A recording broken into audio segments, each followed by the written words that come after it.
bonjour.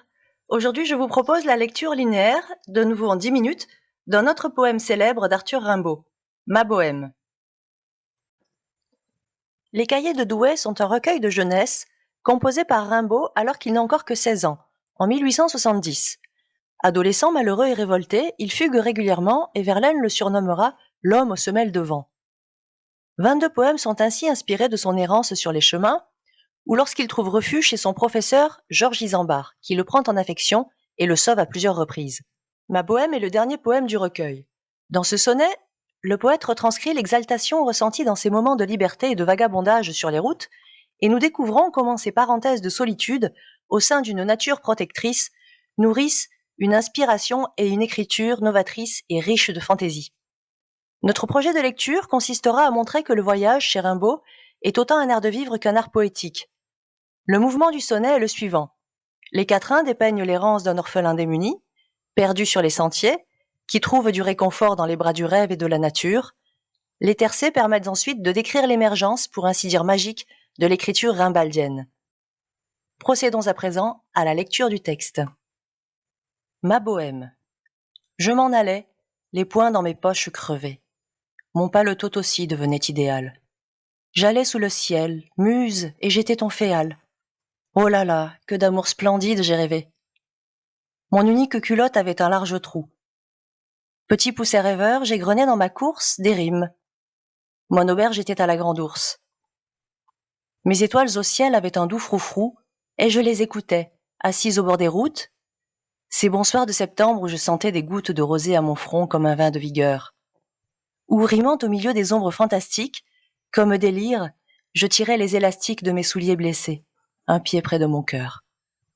Arthur Rimbaud, Cahiers de Douai, 1871. En premier lieu, le titre. Le mot bohème renvoie à plusieurs définitions qui se rejoignent. Il évoque une errance sans but, un voyage sans itinéraire précis, selon le hasard et la fantaisie. Il évoque le vagabondage d'un individu qui mène une vie au jour le jour, en marge du conformisme social. Mais la bohème désigne aussi le mode de vie d'artistes méconnus, démunis et insouciants rejetant le confort bourgeois.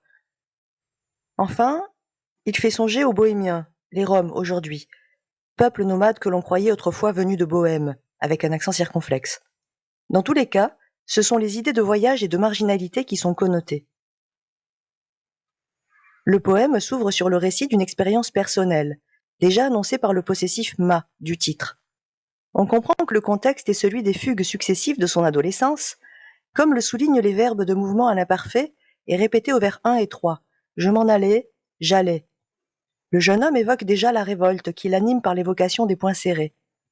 Ce premier vers, construit en 4/8, est déjà marqué par un écart rythmique provocateur, qui rompt avec la tradition et mime par ailleurs la cadence des pas effrontés de l'enfant. L'adolescent est ainsi livré à lui-même, et la misère matérielle qui est la sienne est bien soulignée par le peu de vêtements qu'il possède, ainsi que par leur usure. Les poches crevées, le paletot idéal, l'unique culotte trouée, les souliers blessés. Rimbaud nous surprend encore avec une autre fantaisie au vers 2. En effet, l'adjectif idéal est employé de manière particulièrement originale, puisqu'on peut le comprendre comme un synonyme de parfait, qui convient à la vie de bohème, telle que Rimbaud veut la définir, mais il évoque aussi que son manteau est tellement élimé qu'il en est devenu abstrait, telle une idée. Au vers 3 et 4, la destination de son voyage reste inconnue, puisque le complément circonstanciel de lieu, sous le ciel, ne donne aucun repère. Ivre de liberté, le poète évolue sans but, ni sans limite à l'horizon, dans un espace céleste, univers du rêve et de l'inspiration. La muse connote aussi bien la source d'inspiration que la protection divine, qui semble envelopper l'adolescent. C'est aussi une figure féminine aimée et aimante qui manque cruellement au sein de sa famille. L'emploi du nom féal est aussi inattendu et fait référence à la poésie courtoise. L'apostrophe à la muse et le tutoiement permettent aussi d'insister sur le fait que le poète n'accepte qu'une autorité, la nature et la poésie, qui sont déjà intimement liées et fondamentales dans son esprit. Les déambulations du poète dans la nature continuent d'éveiller son désir sensuel et son exaltation. L'exclamation familière « oh là là » et l'évocation des amours splendides dont il rêve ouvrent un horizon bien plus riche et prometteur que le quotidien étouffant et médiocre qui l'opprime. C'est bien sur les chemins, loin du monde et au plus près de la nature que Rimbaud peut sortir de son carcan et laisser exploser sa joie poétique. Le poète revient à la pauvreté qui est la sienne au vers 5 et se compare au petit poucet, orphelin sur les chemins. Mais c'est aussi le héros d'un conte merveilleux qui triomphe de l'adversité. Et ce, grâce aux rêves concernant Rimbaud, c'est-à-dire grâce à la création poétique et les vers qu'il sème sur les chemins de son voyage. Le rejet du COD, des rimes, met davantage en relief son amour inconditionnel pour la poésie qui le nourrit et le fait vivre. La destination de sa course sans fin est bien la création poétique. Libre, indépendant, insouciant, l'adolescent est tout entier livré au hasard des chemins. Pour le guider, la nature tient un rôle primordial. La répétition des possessifs devant auberge et étoile témoigne son attachement exclusif à celle qui l'héberge dans son itinérance. L'auberge d'ailleurs n'indiquant qu'un gîte provisoire. Quant au doux froufrou, on le reçoit comme une fantaisie langagière de nouveau, mais aussi comme un indice de féminité et de sensualité très fort, accompagné par la douceur de l'assonance qui enveloppe l'adolescent pour ses nuits passées à la belle étoile. Poursuivons avec les tercets. En rupture avec les conventions poétiques, Rimbaud refuse de séparer les quatrains des tercets, qu'il réunit par la conjonction de coordination et il ne fait pas de halte dans son voyage poétique. S'il s'arrête et s'assoit physiquement, afin de contempler la nature, la création, elle, se poursuit en continu. Les pluriels permettent de souligner la durée comme la répétition de ses errances, sans que soit jamais empruntée la même route. Le mouvement et l'exploration de régions inconnues priment.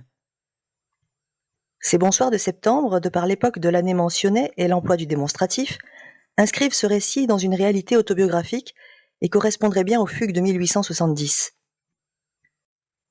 Par ailleurs, la composition poétique nécessite contemplation et mobilisation de tous les sens. Les verbes de perception, écouter, sentait, les noms gouttes de rosée, la comparaison avec le vin de vigueur font appel à la vue, à l'ouïe, au toucher, au goût, dans une réunion synesthésique.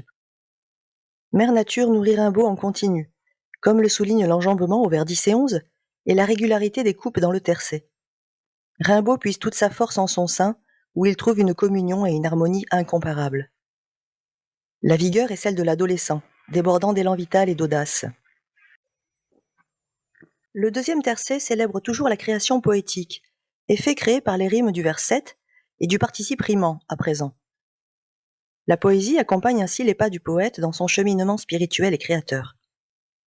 La comparaison des lyres avec les élastiques, mot absolument trivial et anti-poétique, pour désigner les lacets qui eux-mêmes avec les souliers ne sont pas des objets poétiques à cette époque, souligne encore une fois que c'est bien de la misère et de la douleur dans un voyage solitaire que le poète peut trouver l'inspiration et se métamorphoser en prince des poètes, en Orphée.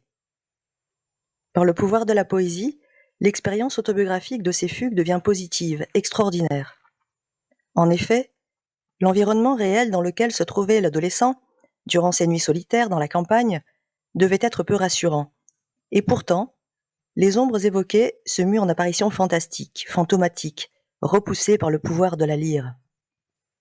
L'enjambement qui unit les vers 13 et 14 permet de ne pas interrompre le charme de la musique jouée par le poète, qui tel Orphée a le don d'envoûter et de soumettre toute créature aux divinités, sans exception. L'enchantement, la magie inhérente à la poésie que Rimbaud évoque ici, me fait songer à Apollinaire, convaincu du pouvoir incantatoire de la poésie. Enfin, deux figures originales occupent la chute fantaisiste du sonnet. D'abord, la métonymie des souliers blessés, qui permet d'atténuer la réalité des lésions dans la chair du poète et d'insister davantage sur la distance parcourue, prouvée par l'usure des chaussures. Et enfin, ce pied. On imagine bien l'enfant recroquevillé à cause du froid comme de la peur durant ces nuits terrifiantes. Mais c'est du pied en métrique dont il est question. La création poétique réconforte l'adolescent. Le cœur est symbole d'amour mais aussi de courage, étymologiquement. Et c'est bien la poésie qui la nourrit. En conclusion, Rimbaud inscrit dans ma bohème un condensé de moments à la fois douloureux et fondateurs de sa vie, pour en définitive n'en retenir que des souvenirs délicieux et intenses. Ce poème constitue également un art poétique. Rimbaud y décrit avec une désinvolture apparente le processus de sa création poétique.